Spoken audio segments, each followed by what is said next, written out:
যেই দেশে কোরআনের কথা শোনানোর জন্য বিরানির প্রয়োজন হয় সেই দেশে আর যাই হোক ইসলাম কখনো প্রতিষ্ঠিত হবে না। 4 বছর মুয়াজ্জিন ফজরের নামাজে তোমাকে ডাকলো, তোমার ঘুম ভাঙে না। অথচ আজকে কোন বিধর্মী কোন দেশে খেলা হবে তাদের খেলা দেখার জন্য তোমার সারা রাত ঘুম হয় না। খেলা শুরু হয়েছে 4টায়, তুমি মিনিমাম 20 মিনিট আগে উঠেছো, অথচ আজান হয় 4:10 থেকে 15-এর মধ্যে। মানে আজকে তোমার কোনো আজান লাগলো না, কোনো অ্যালার্ম লাগলো না, কিচ্ছু লাগলো না, তোমার এমনিতেই ঘুম ভেঙে গেল।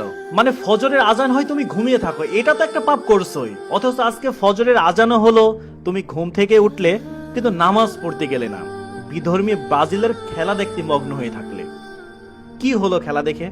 কি পেলে তুমি সারা রাতটা জেগে? অনেক বোকা মানুষ আছে যারা সারা রাত ঘুমায়নি শুধুমাত্র খেলা দেখবে বলে। আমরা না নিজেদেরকে মুসলমান হিসেবে দাবি করি, মানে ওই যে দাদা মুসলমান ছিল, বাপ মুসলমান, তাই আমিও মুসলমান। অথচ আমাদের ভিতরে মুসলমানের কোনো লক্ষণই প্রকাশ পায় না। কাফের আর মুমিনদের মধ্যে একটাই তফাৎ, সেটা হচ্ছে নামাজ।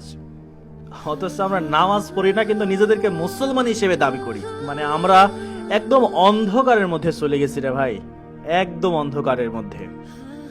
আমাদের বিবেক কখনোই জাগ্রত হবে না।